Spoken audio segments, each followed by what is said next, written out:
ಕದ್ರಿ ಮೇಳ ಡಿ ಮನೋಹರ್ ಕುಮಾರ್ ಅವರ ಸಾರಥ್ಯದಲ್ಲಿ ಮೆರೆದಂತಹ ಅಂದಿನ ಕಾಲದ ಅತ್ಯದ್ಭುತವಾದ ಮೇಳ ಅಂತ ಹೇಳಿ ಗುರುತಿಸಿಕೊಂಡಿರುವಂಥದ್ದು 7-8 ವರ್ಷಗಳ ಕಾಲ ತಿರುಗಾಟ ಮಾಡಿದ್ವಿ. ಈ ಮೇಳದ ತಿರುಗಾಟದ ಸಂದರ್ಭದ ಒಂದು ಅದ್ಭುತ ಕ್ಷಣಗಳನ್ನು ಹೇಳುವುದಾದ್ರೆ, ಆಗಿನ ಸಂದರ್ಭ ಕದ್ರಿ ಮೇಳಕ್ಕಿದ್ದಂತಹ ಬೇಡಿಕೆ ಹೇಗೆ ಅಂತ ಹೇಳಿ, ಆಡಿಯನ್ಸ್ ನಮ್ಮ ಪ್ರೇಕ್ಷಕರ ಸಪೋರ್ಟ್ ಎಲ್ಲ ಹೇಗಿತ್ತು ಎಂದು. ಎಲ್ಲಿ ಹೋದ್ರು ಹೌಸ್ಫುಲ್ ಕಲೆಕ್ಷನ್. ಆಮೇಲೆ ಪ್ರಸಂಗಗಳು ಹಿಟ್ ಆಗ್ತಿತ್ತು ಅಲ್ಲಿ. ಮನೋಹರ್ ಕುಮಾರ್ ಅದರ ಬಗ್ಗೆ ಎಲ್ಲ ಸೆಟ್ಟಿಂಗ್ ಮಾಡೋದ್ರಲ್ಲಿ ತುಂಬಾ.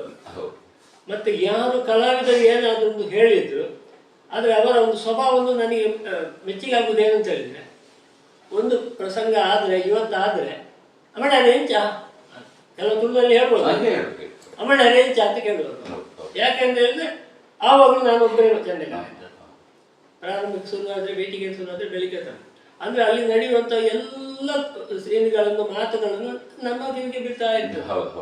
ಇದು ಹೀಗೆ ಚೇಂಜ್ ಮಾಡಿದ್ರೆ ಒಳ್ಳೇದು, ಇದು ಹೀಗೆ ಮಾಡಿದ್ರೆ ಒಳ್ಳೇದು, ಇಲ್ಲದ್ರೆ ವೇಷ ಚೇಂಜ್ ಮಾಡಿದ್ರೆ ಒಳ್ಳೇದು ಅಂತ ಹೇಳಿ ಅದನ್ನೆಲ್ಲ ತಗೊಳ್ತಿದ್ರು. ಅದೇ ರೀತಿ ಮಾಡ್ತಿದ್ರು. ಮತ್ತೆ ರಾಮಚಂದ್ರ ಯಾವ ರೀತಿಗೆ ಹೇಗೆ ಬೇಕು ಅಂತ ಹೇಳುವಂಥದ್ದು ಅವರನ್ನು ಹೇಳಿ ಮಾಡಿಸಲಿಕ್ಕೆ ಆಗ್ತಿತ್ತು. ಅಂಬಪ್ರಸಾದ್ ಪಾತಾಳ ಅವರು ಕೂಡ ರಾಮಚಂದ್ರ ಈಗ ನಾನು ಭಾಗವತ ಅಂತ ಹೇಳೋ ಹಮ್ಮು ಇರಲಿಲ್ಲ, ಒಂದು ಸೆಟ್ಟಿಂಗಿಗೆ ಒಗ್ಬಿಡ್ತಿದ್ರು. ಆಗಿನ ಎಲ್ಲ ಭಾಗವತರಿಗೆಲ್ಲ ದೊಡ್ಡ ಭಾಗವತ ಇದನ್ನು ಹೀಗೆ ಮಾಡಿದ್ರೆ ಒಳ್ಳೇದು ಭಾಗವತ ಅದಿಲ್ಲ, ಹೀಗೆ ಆಗ್ಬೇಕು ಅಂತ ತುಂಬಾ ಒಬ್ಬರಿಗೊಬ್ಬರು ಜೊತೆಯಾಗಿ ಅದು ಸೆಟ್ ಮಾಡಿ ನಾಟಕದಲ್ಲಿ ತುಂಬಾ ಚೆಂದಾಗಿ ಆಗ್ತಿತ್ತು. ಆಗ ಕದ್ರಿ ಮೇಳದಲ್ಲಿ ಯಾವ ಪ್ರಸಂಗಗಳು ಅತ್ಯದ್ಭುತವಾಗಿ ಮೂಡಿ ಬರ್ತಾ ಇತ್ತು ನೀವು ನೋಡಿದ ಹಾಗೆ? ಒಂದು ಒಳ್ಳೆಯ ಪ್ರೇಕ್ಷಕರ ಗೆಜ್ಜೆದ ಪೂಜೆ ಮೊದಲಿಂದಲೇ ಇದ್ದದ್ದು. ಅದು ಕರ್ನೂರು ಕಾವ್ಯಪರಿಗಳಿರುವಾಗಲೇ ಪ್ರಾರಂಭ ಆದ ಮನೋಹರ್ ಕುಮಾರಿ ಮಾಡಿ ಅದೇ ಚಂದದಲ್ಲಿ ನಡೀತದೆ, ತುಂಬಾ ಚೆನ್ನಾಗಿ ಆಗ್ತದೆ. ಆಮೇಲೆ ಕದ್ರಿದ ಕಾಂಚನ, ಕದ್ರಿತ ಬಳ್ಳಿ, ಹೀಗೆಲ್ಲ ತುಂಬಾ ಪ್ರಸಂಗಗಳು. ಮತ್ತೆ ಪೌರಾಣಿಕ ಪ್ರಸಂಗ ಆಗ್ತಿತ್ತು. ಆ ಪೌರಾಣಿಕ ಪ್ರಸಂಗ ಹಾಗೂ ಕಲಾವಿದರಿಗೆಲ್ಲ ಒಂದು ಚೇಂಜ್. ಪೌರಾಣಿಕ ಪ್ರಸಂಗ ಆಗುವ ನಿಮಗೆ ಸ್ವಲ್ಪ ಬೇಡಿಕೆ ಹೆಚ್ಚಿತ್ತು ಅಂತ ಕಾಣ್ತದೆ. ಧರ್ಮಸ್ಥಳ ಮೇಳದಿಂದ ಬಂದವರು ಅನುಭವ ಇರ್ತದೆ. ಹೌದು, ಖಂಡಿತ. ಅಂದ್ರೆ ಆ ಕಾಲದಲ್ಲಿ ಎಲ್ಲಿ ಇತ್ತು ಅಂತ ಹೇಳಿದ್ರೆ, ನಾನೀಗ ಕಲಾವಿದರ ಬಗ್ಗೆ ಹೇಳೋದಲ್ಲ, ನನಗೆ ಅದು ಯಾಕೆ ಆ ಡಿಮಾಂಡ್ ಬಂದಿದೆ ಅಂತ ನನಗೆ ಗೊತ್ತಿಲ್ಲ. ಮಂಗಳೂರಿನಲ್ಲಿ ಟೌನ್ ಹಾಲ್ನಲ್ಲಿ ಶನಿವಾರ ಆದಿತ್ಯವಾರ ಫುಲ್ ಆಟ, ಉಡುಪಿಯಲ್ಲಿ ಆಟ, ಎಲ್ಲಿ ಆಟ ಆದ್ರು ಯಾವ ಕಲಾವಿದರು ಹಾಕಿದ್ರು ಮಧ್ಯದಲ್ಲಿ ನಾನೊಬ್ಬಿರ್ತೀನಿ.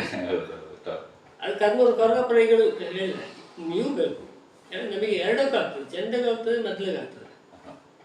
ಎಲ್ಲ ಕಲಾವಿದರು ಅದಕ್ಕಾಗುದಿಲ್ಲ. ಬಹುಶಃ ನಾನು ಸಣ್ಣ ಇರುವಾಗ ಕಾಣ್ತದೆ ಪ್ಯಾಂಪ್ಲೆಟ್ಗಳಲ್ಲಿ ನಿಮ್ಮ ಹೆಸರನ್ನು ಬಹುತೇಕ ನೋಡ್ತಾ ಇದ್ದೆ ಎಲ್ಲ ಕಾರ್ಯಕ್ರಮದ, ಅದರಲ್ಲಿ ನಿಮ್ಮ ಹೆಸರು ಇರ್ತಿತ್ತು ಅಂತ ಹೇಳಿ.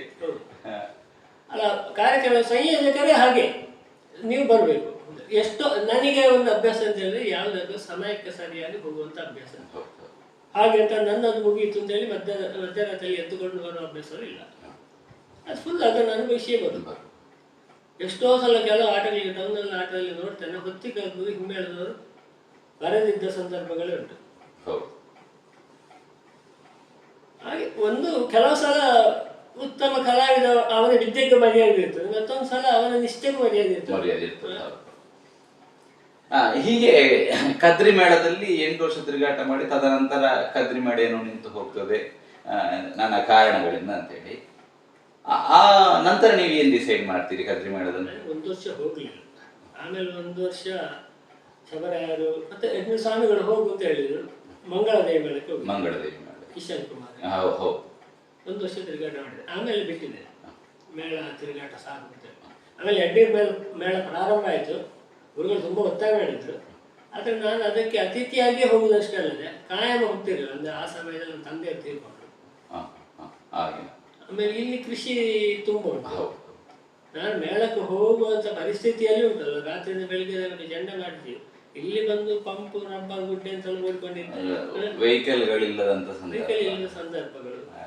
ಆಮೇಲೆ ಇದೆಲ್ಲ ಹಣ ಮಾಡೋ ಕೆಲಸ, ಅದೆಲ್ಲ ರಾತ್ರಿ ಜೊತೆ ಸರಿಯಾಗುದಿಲ್ಲ. ಮತ್ತೆ ಆ ಸಮಯದಲ್ಲಿ ತಂದೆ ತೀರ್ಕೊಂಡ್ರು, ಕೃಷಿದ್ದು ಫುಲ್ ಜವಾಬ್ದಾರಿ ಬಂತು. ಅಮ್ಮನಿಗೆ ಪ್ರಾಯ ಆಗಿದೆ, 3 ಜನ ಮಕ್ಕಳು, ಸಣ್ಣ ಮಕ್ಕಳು. ಇವರನ್ನ ಹಿಡ್ಕೊಂಡು ಈ ಕೃಷಿಯನ್ನೆಲ್ಲ ಇವಳು ಹೇಗೆ ಮಾಡೋದು? ಈಗ ನಿಮ್ಮ ಫ್ಯಾಮಿಲಿ ಬಗ್ಗೆ ಹೇಳೋದಾದ್ರೆ, ಈಗ ನೀವು ನನ್ನ ಸ್ವಂತ ನಿಮ್ಮ ಫ್ಯಾಮಿಲಿ ಎಷ್ಟು ಜನ ಮಕ್ಕಳು? 3 ಜನ ಮಕ್ಕಳು. ದೊಡ್ಡವಳು ಹುಡುಗಿ ವಿಭಾರಾಣಿ ಅಂತೇಳಿ ನಮ್ಮ ಕೃಷ್ಣ ಪ್ರಕಾಶ್ ಉಳಿತಾಯ. ಹೌದು, ಮದ್ದಳೆಗಾರರಾದಂತಹ ಕೃಷ್ಣ ಪ್ರಕಾಶ್ ಉಳಿತಾಯರ ಮಡದಿ ಇವರ ಮಗಳು ಅಂತ ಹೇಳಿ. ಇನ್ನು ಇಬ್ರು ಹುಡುಗ ಗುರುಮೂರ್ತಿ ಅಂತೇಳಿ ನೋಡಿ ಈಗ ಬಂದು ಹೌದು ಹೌದು. ಅವರು ಸ್ವಂತ ಉದ್ಯೋಗವನ್ನು. ಹೌದು, ಅವರು ಇಲ್ಲಿ ಉಪ್ಪಿನಗಡಿಯಲ್ಲಿ ಒಂದು ಕಂಪ್ಯೂಟರ್ ಶಾಪ್ ಹೌದು. ಅಂದ್ರೆ ಹವ್ಯಾಸವಾಗಿ ಇರ್ತಾರೆ, ಅವ ಅದನ್ನೇ ಕಲ್ತದ್ದು. ಇವಾಗ ಅವನಿಗೆ ಕೃಷಿದ್ದು ಅವನಿಗೆ ಜವಾಬ್ದಾರಿ ಬಿದ್ದಿದ್ದು, ನನಗೆ ಪ್ರಾಯ ಅದಕ್ಕೆ ಬೇಕಾಗಿ ದೂರ ಕಳಿಸಲಿಲ್ಲ. ಈ ಕೃಷಿಯನ್ನೆಲ್ಲ ನೋಡಿಕೊಂಡು ಗೊತ್ತಿರುವಾಗ ಅಲ್ಲಿ ಹೋಗ್ತಾರೆ. ಇನ್ನು ಇವಾಗ ಮನೆಗೆ ಬಂದಿದ್ದಾನೆ. ಇವರ ಬದಲಿಗೆ ಅದನ್ನ ಹೆಂಡತಿ ಹೋಗಿ ಶಾಪ್ ಇನ್ನೊಬ್ರು ಕಡೆಯವರು ಶುಭಾರಾಣಿ ಅಂತ, ಅವಳಿಗೂ ಮದುವೆ ಆಗಿದೆ, ಚೆನ್ನೈಯಲ್ಲಿ ಕೆಲಸದಲ್ಲಿದ್ದಾರೆ. ಇದು ನಿಮ್ಮ ವೈಯಕ್ತಿಕ ಫ್ಯಾಮಿಲಿ. ಇದಿಷ್ಟು ನಿಮ್ಮ ವೈಯಕ್ತಿಕ ಫ್ಯಾಮಿಲಿಯ ಬಗೆಗೆ ಎಲ್ಲ ಹೇಳಿದ್ರೆ, ಈಗ ನಿಮಗೆ ಪ್ರಸ್ತುತ ಎಷ್ಟು ವರ್ಷ ವಯಸ್ಸು? ನನಗೆ 58ನೇ ಇಸವಿ ಹುಟ್ಟಿದ್ದು, 1958. ಅಂದ್ರೆ ಈಗ 68 ವರ್ಷ. ಮೇಳ ತಿರುಗಾಟ ಎಷ್ಟು ವರ್ಷ ಮಾಡಿದ್ದೀರಿ? ಮೇಳ ತಿರುಗಾಟ ಸಾಧಾರಣ 28 ವರ್ಷ. 28 ವರ್ಷ ಕಾಯಂ ಮೇಳ. ಹೌದು. ಆಮೇಲೆ ಯಜ್ಞದ ಮೇಳಕ್ಕೆ ನಾನು ಮೇಳಕ್ಕೆ ಇಲ್ಲ ಅಂತ ಮಾತ್ರ ಅಷ್ಟೇ ಅಲ್ಲದೆ ಹೆಚ್ಚಿನ ಕಾರ್ಯಕ್ರಮಗಳು ಹೋಗ್ತಿದ್ದೆ ಮೇಳದಲ್ಲಿ. ಇಲ್ಲಿಯ ತನಕ ಕೂಡ ಹೆಚ್ಚಿನ ಕಾರ್ಯಕ್ರಮಗಳು ಸಿಗ್ತದೆ. ತಾಳಮದ್ದಳೆ ಆಗಿರ್ಬೋದು, ಆಟಗಳಾಗಿರ್ಬೋದು, ಮಳೆಗಾಲದ ಕಾರ್ಯಕ್ರಮಗಳು, ಅನೇಕ ತಾಳಮದ್ದಳೆಗಳಲ್ಲಿ ಇವರು ಈಗಲೂ ಕೂಡ ಭಾಗವಹಿಸ್ತಾ ಇದ್ದಾರೆ. ನನಗೆ ಉಜಿರೆಯಲ್ಲಿ ಒಂದು 7 ದಿನಗಳ ಸಪ್ತಾಹ ಎಲ್ಲ ನಡೀತದೆ ತಾಳಮದ್ದಳೆ, ಆಗ ಕೂಡ ಇವರು ಬರ್ತಾರೆ, ಈಗಲೂ ಕೂಡ ಹೋಗ್ತಾ ಇದ್ದಾರೆ. ಅತ್ಯದ್ಭುತವಾಗಿರುವಂತಹ ಹಿರಿಯ ಹಿಮ್ಮೇಳ ವಾದಕರು ಅಂತ ಹೇಳಿ. ಇದಿಷ್ಟು ನಿಮ್ಮ ಯಕ್ಷಗಾನ ಪಯಣದ ವಿಚಾರಗಳಾಯಿತು. ನಾನೊಂದು ವಿಚಾರ, ಇತ್ತೀಚೆಗೆ ನಮ್ಮನ್ನು ಅಗಲಿರುವಂತಹ ದಿವಂಗತ ದಿನೇಶ್ ಅಮ್ಮಣ್ಣಯ್ಯರು, ನಿಮ್ಮ ಈರುವರ ನಡುವಿನ ಒಡನಾಟ ಅನ್ನುವಂಥದ್ದು ಹೇಗಿತ್ತು ಅಮ್ಮಣ್ಣಯ್ಯರದು ಮತ್ತೆ ನಿಮ್ಮದು? ನಮ್ದು ಜಾಗ ಸೇಲಾಗಿ ಈ ಕಡೆಗೆ ನಾನು ಬಂದ ನಂತರ ಮಳೆಗಾಲದಲ್ಲಿ ಎಲ್ಲ ಪ್ರೋಗ್ರಾಮಿಗೆ ಸಿಗುವುದು, ಇಲ್ಲದ್ರೆ ಫಂಕ್ಷನ್ಗೆ ಮನೆಗೆ ಹೋಗಿ ಮಾತಾಡೋದು, ಹಾಗೆ ಅಷ್ಟೇ. ಕೆಲವರಿಗೆ ಗೊಂದಲ ಇದೆ, ನಿಮ್ಮ ಸ್ವಂತ ತಮ್ಮನೋ ಏನು ಅಂತ ಹೇಳಿ ಹೆಚ್ಚಿನವರಿಗೆ ಗೊಂದಲ ಇದೆ, ಅದೊಂದು ಕ್ಲಿಯರ್ ಆಗ್ಬೇಕು ಅಂತ ಹೇಳಿ. ಬಳ್ಪದಲ್ಲಿ ಇರುವಾಗ 4 ಜನ ಗಂಡಸರು, ವಿಷ್ಣುವಮ್ಮಣ್ಣ, ಕೃಷ್ಣಮ್ಮಣ್ಣ, ವಿಷ್ಣುವಮ್ಮಣ್ಣ, ನಾರಾಯಣಮ್ಮಣ್ಣ ಅಂತ ಹೇಳಿ. ಅದ್ರಲ್ಲಿ ದೊಡ್ಡವರ ಮಗ ಪುರುಷೋತ್ತಮಮ್ಮಣ್ಣ ಅಂತ ಹೇಳಿ ಅಲ್ಲಿ ಕೇಳಿರ್ಲಿಕ್ಕೆ ಸ್ವಲ್ಪ ಒಳ್ಳೆ ಅಕ್ಷರ ಆಗ್ತದೆ. 2ನೇವರ ಮಗ ವಿಷ್ಣುವಮ್ಮಣ್ಣರ ಮಗ ನಾನು, 3ನೇ ನಾರಾಯಣಮ್ಮಣ್ಣರ ಮಗ ದೇಶ ಅಂದ್ರೆ ನನ್ನ ಚಿಕ್ಕಪ್ಪ ಮಗ. ಮತ್ತೆ ಸಣ್ಣದಿರುವಾಗ ಸಾಧಾರಣ SSLC ನಾನು ಧರ್ಮಸ್ಥಳ ಮೇಳದಲ್ಲಿ ಇರುವವರೆಗೂ, ನಾನು ಅಲ್ಲಿಂದ ಬಳ್ಪದಿಂದ ಬಿಟ್ಟು ಬರುವವರೆಗೂ, ಮಳೆಗಾಲದಲ್ಲಿ ಬೆಳಿಗ್ಗೆಯಿಂದ ರಾತ್ರಿ ತನಕ ಅವರು ಇರುವುದೇ ನಮ್ಮ ಮನೆಯಲ್ಲಿ ದಿನೇಶ. ಅಂದ್ರೆ ಅವರು ದೊಡ್ಡ ದೊಡ್ಡ ಸಂಗೀತದ ಪ್ರೇಮಿ, ಚೆಂಡೆ ಮದ್ಲೆ ಅರ್ಥಗಾರಿ, ಇದರಲ್ಲೆಲ್ಲ ತುಂಬಾ ಪ್ರೇಮ. ನಮ್ಮ ಮನೆ ಹತ್ತಿರ ನಮ್ಮ ಮನೆಯಲ್ಲಿ ದಿಸಾಲಿದು ನಡೀತಾ ಇರ್ತದೆ. ಬಹುತೇಕ ಕಾರ್ಯಕ್ರಮದಲ್ಲಿ ಕೂಡ ನೀವು ಈರುವರ ಜೊತೆ ಆಗ್ತಾ ಇದ್ರಿ ಅಂತ ಹೇಳಿ ಮಳೆಗಾಲದಲ್ಲಿ ತುಂಬಾ. ಹೌದು. ಬೇಸಿಗೆಗಾಲದಲ್ಲಿ ಮಾತ್ರ ಮೇಳ ಬೇರೆ ಬೇರೆ ಅದಕ್ಕೆ 6 ತಿಂಗಳು ಏನಿರ್ತದೆ. ಅಲ್ಲಿ ಇತ್ತೀಚೆಗೂ ಕೂಡ ಅವರು ನಿಧನರಾಗೋದಕ್ಕಿಂತ ಮುಂಚೆ ಕೂಡ ಒಂದಷ್ಟು ಕಾರ್ಯಕ್ರಮಗಳಲ್ಲಿ ಬಹುತೇಕ ಜೊತೆ ಆಗ್ತಾ ಇದ್ರಿ. ಖಂಡಿತ. ಅವರ ಅಮ್ಮಣ್ಣರ ವ್ಯಕ್ತಿತ್ವದ ಬಗ್ಗೆ ನೀವು ಹೇಳುದಾದ್ರೆ ಏನು? ಅವ ಸ್ವಭಾವದ ಒಳ್ಳೆಯ ಜನ. ಅವನನ್ನು ನೋಡಿದ್ರೆ ಮಾತ್ರ ಮಾತಾಡೋದು ತುಂಬಾ ಕಡಿಮೆ. ಗಂಭೀರ ಸ್ವಭಾವ. ಅವ ಶರೀರ ದೊಡ್ಡದಾದ ಕಾರಣ, ಮತ್ತೆ ಅವ ಇರುವಂತ ಜಾಗ, ಭಾಗವತರ ಜಾಗ ದೊಡ್ಡದಾದ ಕಾರಣ ಎಲ್ಲರೂ ನಮ್ಮನ್ನು ನಿಮ್ಮ ಅಣ್ಣ ಸಿಕ್ಕಿದ್ರು ಅಂತ, ನನ್ನನ್ನು ನೋಡಿ ನಿಮ್ಮ ತಮ್ಮ ಸಿಕ್ಕಿದ್ರು ಅಂತ ಅವರಲ್ಲಿ. ನಾವು ಸುರುವಿಗೆಲ್ಲ ತುಂಬಾ ಹೇಳಿದ್ರೆ ಅವ್ರ ಅಣ್ಣ ಅಲ್ಲ, ನಾನು ತಮ್ಮ ಅಲ್ಲ ಅಂತ ಹೀಗೆಲ್ಲ ಬದಲಾವಣೆ ಮಾಡ್ಲಿಕ್ಕೆ ಪ್ರಯತ್ನ ಪಟ್ಟೆವು, ಅದಾಗ್ಲಿಲ್ಲ. ಮತ್ತೆ ಕಡೆಗೆ ನಾವೇ ಮಾತಾಡ್ಕೊಂಡು ಏನು ಬೇಕಾದ್ರೆ ಹೇಳಿ, ಅಣ್ಣ ತಮ್ಮ ಅಂತ ಹೇಳ್ತಾರಲ್ಲ, ಸುಮ್ಮನೆ ಅದು. ಮತ್ತೆ ಲಾಸ್ಟಿಗೆ ಅವರ ಅಣ್ಣ, ನಾನು ತಮ್ಮ, ಅದೇ ರೀತಿಯಲ್ಲಿ ನಡೀತಾ ಇತ್ತು.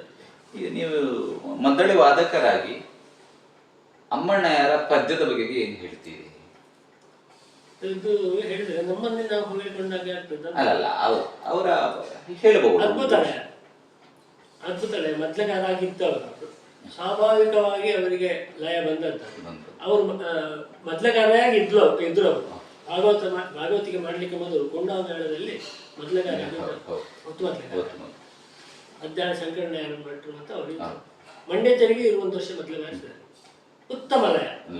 ಆ ಲಯದಿಂದಾಗಿ ಹಾಡುಗಾರಿಕೆ ಅಷ್ಟೇ ತುಂಬಾ ಕ್ರಮ ಪ್ರಕಾರ. ರಾಗ ಪ್ರಯೋಗಗಳೆಲ್ಲ ಹೇಗೆ ಸಂಗೀತದ ಒಲವಿತ್ತ ಅಥವಾ ಸಂಗೀತ ಕಲಿತಿದ್ದಾರೆ? ಅಂದ್ರೆ ನಾನು ಧರ್ಮಸ್ಥಳ ಮೇಳಕ್ಕೆ ಸೇರಿಕೆ ಮೊದಲು ನನಗೆ ಸಂಗೀತ ಕಲಿಸಿದ್ದು ಮನೆಯಲ್ಲಿ. ನನ್ನ ಅಕ್ಕ ರಾಜಿ ಅಂತೇಳಿ ಅವ್ರು ಸಂಗೀತ ಇದ್ದ. ಅವರಿಗೆ ಮನೆಗೆ ಬಂದಿದ್ದಾಗ ಆಗ ಅವರಿಗೆ ಸಂಗೀತ ವಿದ್ವಾನಾಗಿ ಮತ್ತೆ ಮದುವೆ ಆಗಲಿಕ್ಕೆ ಸಮಯ ಇತ್ತು. ಅವರಿಂದಲೇ ಅಮ್ಮಣ್ಣರು ಕಲ್ತದ ಸಂಗೀತ? ಇದೇ ಅಕ್ಕ ನನಗೆ ಸಂಗೀತ ಕಲಿಸಿದ್ರು, ಹಾ ಹಾ ಹಾ. ತಂದೆ ಭಾಗವತಿಗೆ ಕಲಿಸಿದ್ರು, ಅಕ್ಕ ನನಗೆ ಸಂಗೀತ ಕಲಿಸಿದ್ರು. ಅಂದ್ರೆ ಭಾಗವತ ಆದವ ಸಂಗೀತದ ಜ್ಞಾನ ಫುಲ್ ಬೇಕು, ಪೂರ್ತಿ ಬೇಕು ಅಂತ ತಂದೆ. ಸಂಗೀತ ಆಗಬಾರ್ದು, ಭಾಗವತಿಗೆ ಸಂಗೀತ ಆಗಬಾರ್ದು, ಅದು ಸ್ವರ ತಪ್ಪು, ರಾಗ ಪ್ರಯೋಗಗಳಿಗೆ ಉಪಯೋಗ, ರಾಗ ತಪ್ಪಬಾರ್ದು, ಅದಕ್ಕೆ ಸಂಗೀತ ಕಲೀಲೇಬೇಕು. ಅಂದ್ರೆ ಅದು ಕಲ್ತರೆ ಲಯವು ಅದರಲ್ಲಿ ಬರ್ತದೆ. ಯಾಕಂದ್ರೆ ಸಂಗೀತದ ಸ್ವರ ಪ್ರಸ್ತಾರ ತಾಳಕ್ಕೆ ಸರಿಯಾಗಿ ಹೋಗ್ತದೆ. ನಮ್ಮ ಯಕ್ಷಗಾನದಲ್ಲಿ ಈಗ ಏನಾಗಿದೆ ಅಂತ ಹೇಳಿದ್ರೆ ಅದು ಇಲ್ಲ, ಸ್ವರಗಳೆಲ್ಲ ಅದೇ ಇದರಲ್ಲಿ ಇರ್ತದೆ ಅಂತ ಹೇಳಲಿಕ್ಕೆ ಆದ್ರೆ ಸುಮ್ಮನೆ ರಾಗ ಹೇಳ್ಕೊಂಡು ಹೋಗುದು. ಆವಾಗ ಈ ರಾಗ ಎಲ್ಲಿಯೋ ಹೊತ್ತಿನಲ್ಲಿ ತಾಳ ನೋಡಿ ಕಲಿಬೇಕು ಅಂತ ಹೇಳಿ. ಆಗ ಅಕ್ಕ ನನಗೆ ಕಲಿಸ್ತಾ ಇದ್ರು ಸಂಗೀತ. ನಾನು ಸ್ವಲ್ಪ ಸ್ವಲ್ಪ ಕಲ್ತಿದ್ದೇನೆ. ಮತ್ತೆ ನನಗೆ ಅವರು ಸ್ವರವು ಈಗಲೂ ನನ್ನ ಕೀಳು ಸ್ವರ, ಆವಾಗಲೂ ನನ್ನ ಕೀಳು ಸ್ವರ. ನನಗೆ ಖಂಡಿತಿತ್ತು ಬೇಡ, ಸ್ವಲ್ಪ ಮೊದಲೇ ಕಲಿಬೇಕು ಅಂದ್ರೆ ನಾನು ಇವ್ರದ್ದು ಶುರುವಾಗುವ ನಾನೇ ದಿನೇಶ ಬಂದವನ್ನ ತಂದೆ ಹೇಳಿದ್ವಿ ನೀನು ಕಲಿ, ಮತ್ತೆ ಅವನೇ ಅಕ್ಕನ ಹತ್ರ ಸಂಗೀತ ಕಲ್ತಿದ್ದಾರೆ. ಕಲ್ತ ಕಾರಣ ಅವರು ಅಷ್ಟು ರಾಗ ಶುದ್ಧವಾಗಿ ಹೇಳ್ತಾರೆ. ಅದನ್ನು ಇಷ್ಟೊತ್ತಲ್ಲ ಇದರಲ್ಲಿ ಹೇಳಿದ್ದಾರೆ, ರಾಜೀವಿ ಅಂತ ಹೇಳಿ. ಇದಕ್ಕಿದ್ದ ಹಾಗೆ ದಿನೇಶ ಅಮ್ಮಣ್ಣರು ನಮ್ಮನ್ನ ಬಿಟ್ಟು ಹೋಗ್ತಾರೆ ಆರೋಗ್ಯದ ಸಮಸ್ಯೆಯಿಂದಾಗಿ. ಇದು ನಿರೀಕ್ಷೆ ಇಲ್ಲದೆ ಬಂದಿರುವಂಥದ್ದು ಅಂತ ಹೇಳಿ. ಹೀಗಿರುವಾಗ ಇದು ಇಷ್ಟು ದಿನೇಶ ಅಮ್ಮಣ್ಣಯ್ಯರ ಮತ್ತೆ ನಿಮ್ಮ ನಡುವಿನ ಒಂದಷ್ಟು ವಿಚಾರಗಳು ಹಂಚಿಕೊಂಡಿದ್ದೀರಿ. ಮತ್ತೆ ಒಂದಷ್ಟು ವಿಚಾರಗಳನ್ನು ಹೇಳುವುದಾದ್ರೆ